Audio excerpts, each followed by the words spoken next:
The United States Pacific Fleet, the single most powerful naval force ever assembled in human history, may have just been targeted by weapons that nobody can stop. Hypersonic missiles, traveling at speeds that make interception almost impossible, reportedly fired at American warships operating in the Pacific theater. This is not a distant theoretical threat.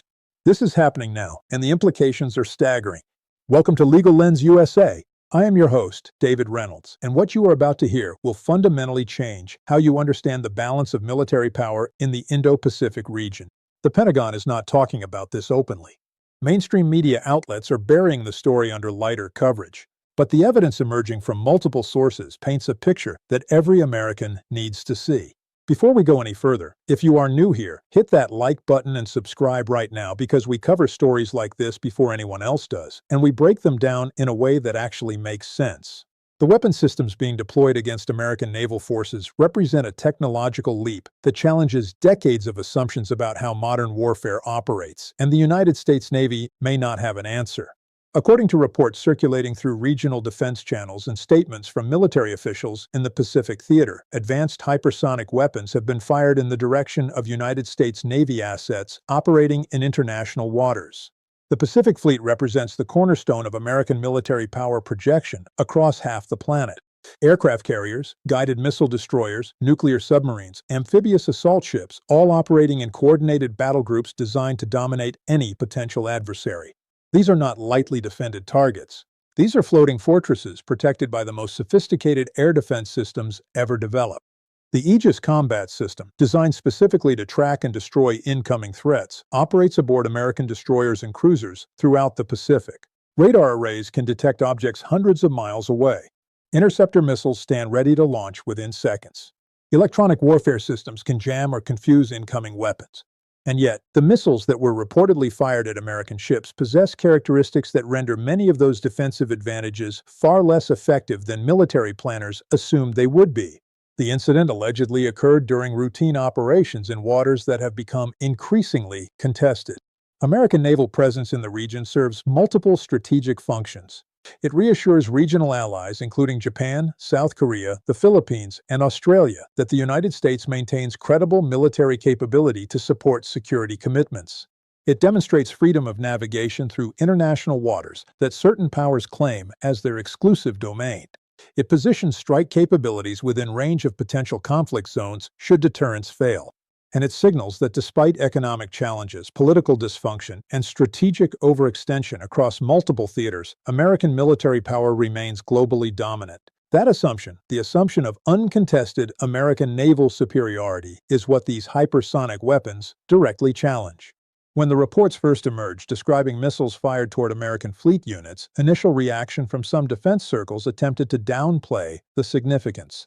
Missiles get fired near naval assets regularly during exercises and demonstration operations. But the characteristics of these particular weapons, the speeds they achieved, the flight profiles they demonstrated, the distances they covered, all suggest something far more serious than routine saber rattling. The weapon systems involved in this incident represent the cutting edge of modern missile technology, and understanding what makes them different from conventional threats requires examining how missile defense has traditionally operated. For decades, the fundamental principle underlying naval air defense centered on predictability. A ballistic missile follows a parabolic trajectory. It goes up, it arcs through space, it comes back down. That arc can be calculated. Radar can track it. Computers can predict where it will be at any given moment. Interceptor missiles can be launched to meet it at a predetermined point in space.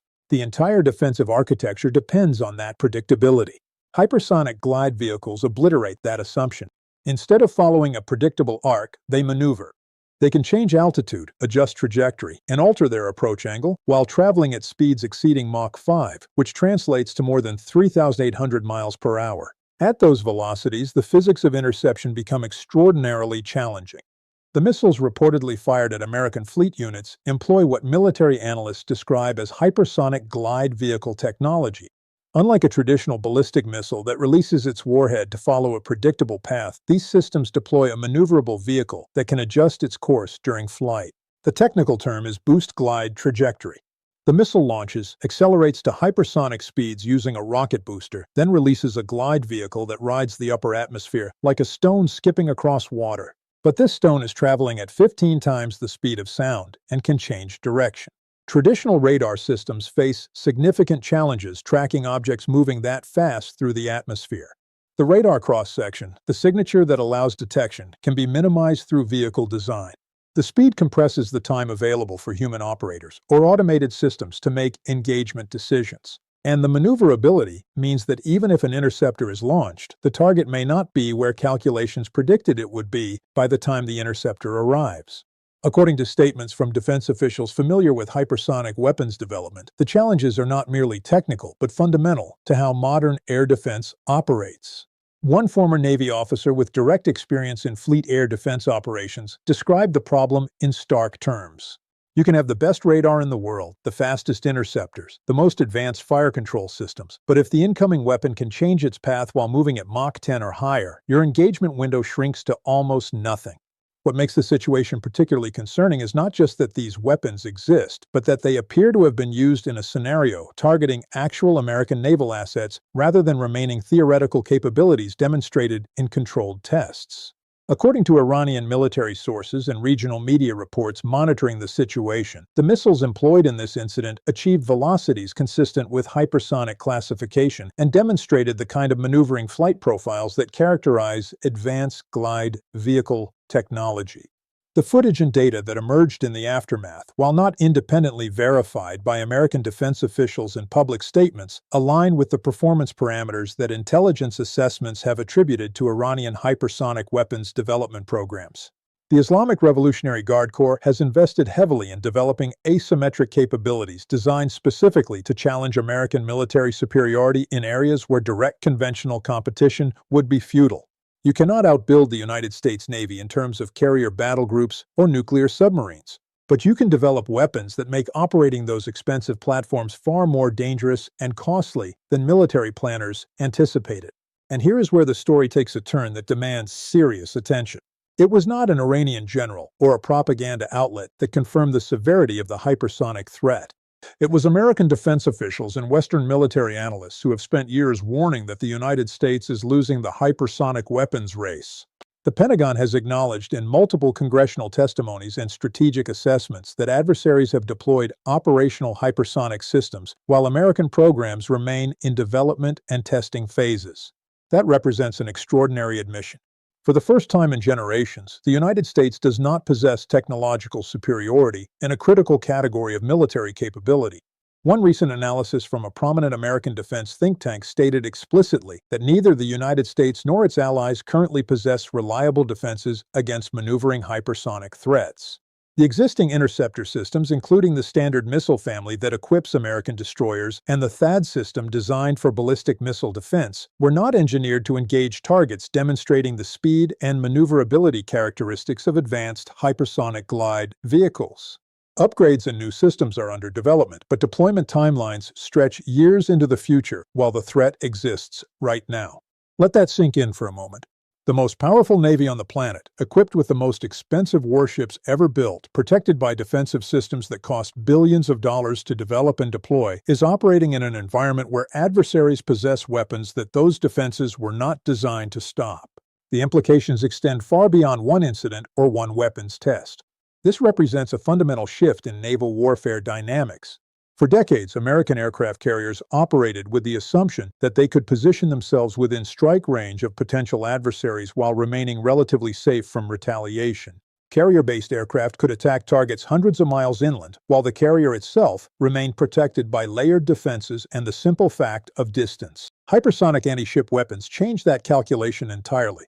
If a weapon can travel 2,500 miles in less than 10 minutes and maneuver to evade interception, suddenly that American carrier is no longer operating from a position of safety. It becomes a high-value target that must remain constantly aware that it exists within the engagement envelope of weapons it cannot reliably defend against. The strategic implications ripple across every dimension of American military planning in the Pacific region.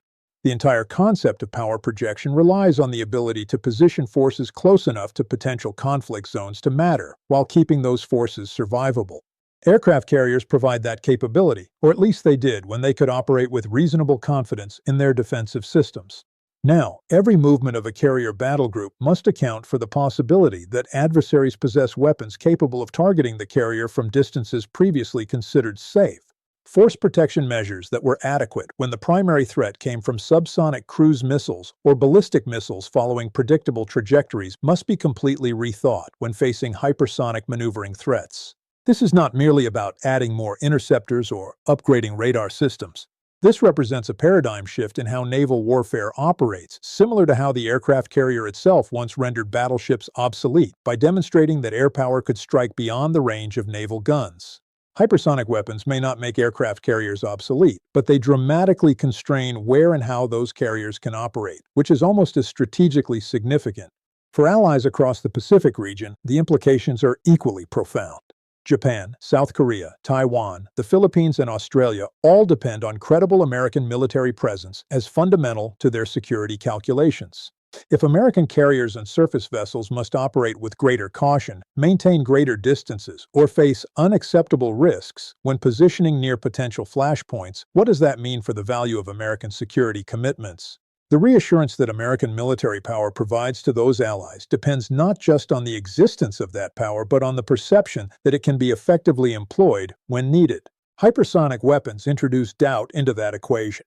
They do not eliminate American capabilities, but they raise the costs and risks associated with employing those capabilities in scenarios where adversaries possess these advanced systems. Every military analyst, every defense ministry, every strategic planner in the region is now recalculating what American naval presence actually means in an era where hypersonic weapons can be fired at those naval assets with low probability of successful interception. The response from American defense officials to questions about this incident and the broader hypersonic threat has followed a familiar pattern. Public statements emphasize ongoing development programs, tout incremental improvements to existing defensive systems, and express confidence that American technological innovation will eventually produce adequate countermeasures. The official narrative maintains that while hypersonic weapons represent a serious challenge, they do not fundamentally alter the balance of power, and American forces retain the capability to accomplish their missions.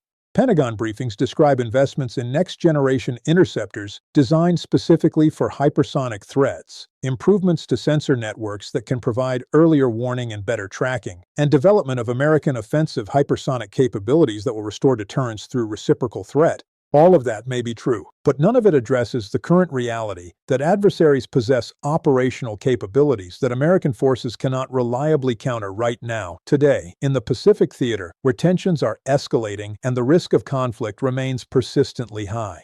The conflicting narratives emerging from this incident create an atmosphere of uncertainty that itself serves strategic purposes.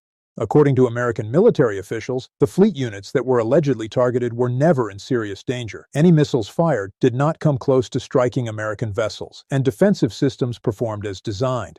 The official position maintains that while hypersonic weapons represent a capability that demands serious attention and investment, they have not fundamentally compromised American naval operations or altered strategic calculations about force deployment in the region.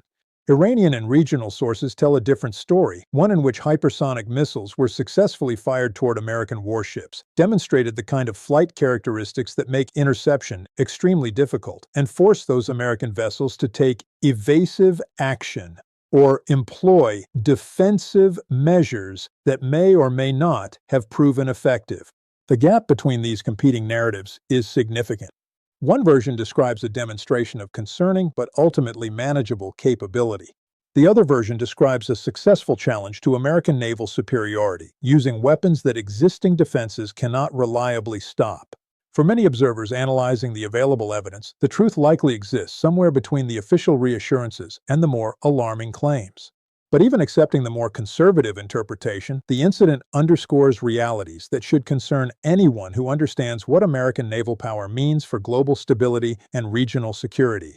The era of uncontested American maritime dominance is ending.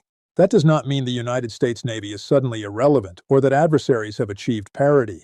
It means that the operational environment has changed in ways that constrain American freedom of action and raise the costs associated with power projection in contested regions.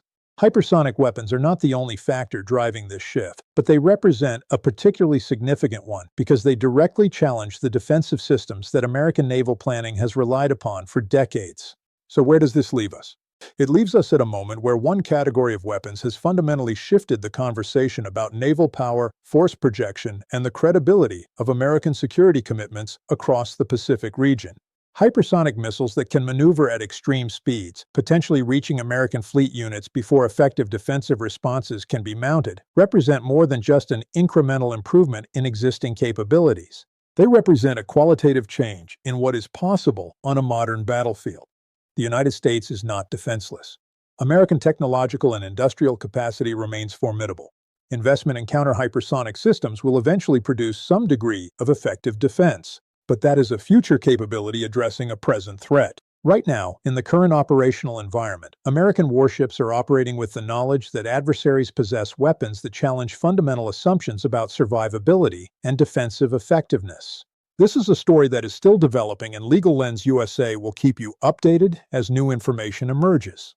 If this video helped you understand what is really happening in the Pacific theater and why hypersonic weapons represent such a significant challenge to American military planning, please share it with someone who needs to see it and drop a comment below. Do you think the United States Navy has a credible answer to hypersonic weapons right now, or are we watching American naval superiority erode in real time?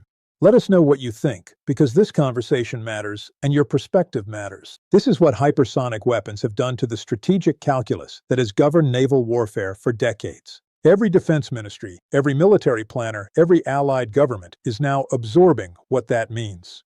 The answers are not clear yet.